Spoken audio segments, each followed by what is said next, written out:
Gibaha ang pipila ka parte sa Barangay Matina, Pangi, Davao City kagabi tungod sa kusog nga ulan. Gawa sa Matinapangi, apektado sab ang Barangay Tigato, human midahili ang yuta kilid sa kalsada. Busa pa himangno sa otoridad nga magbinantayon sa tanang panahon hilabi na nga ating ulan na karon. Nakatutok si R. Gil, relator.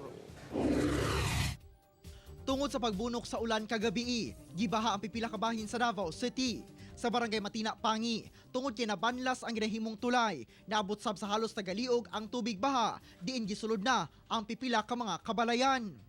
Samtang sa Purok 15 Barangay Tigato, nidahili ang yuta kilid sa dalan tungod sa paghumok sa yuta sa tibok gabiing pag-ulan. Nibabag ang midahiling yuta nga dunay dagkong bato sa usakalin sa dalan. Sumala sa pag-asa, nakatakdang magsugod na ang rainy season sa nasod karong bulan sa Hunyo. Dili ka kumpiyansaan ang init ka panahon sa adlaw o kalit ka pag-ulan sa hapon hangtod na sa gabi tungod sa habagat o southwest monsoon nga nasinati sa nasod dungan sa Intertropical Convergence Zone. Tungod sa southwest monsoon, bali ang atong southwest monsoon mauna siya nagapaulan sa tuwa, good nga kan una ang pinaka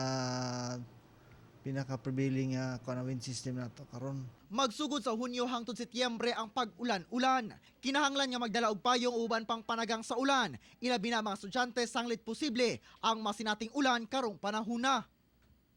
Kauban si Jojo Solarte sa kamera.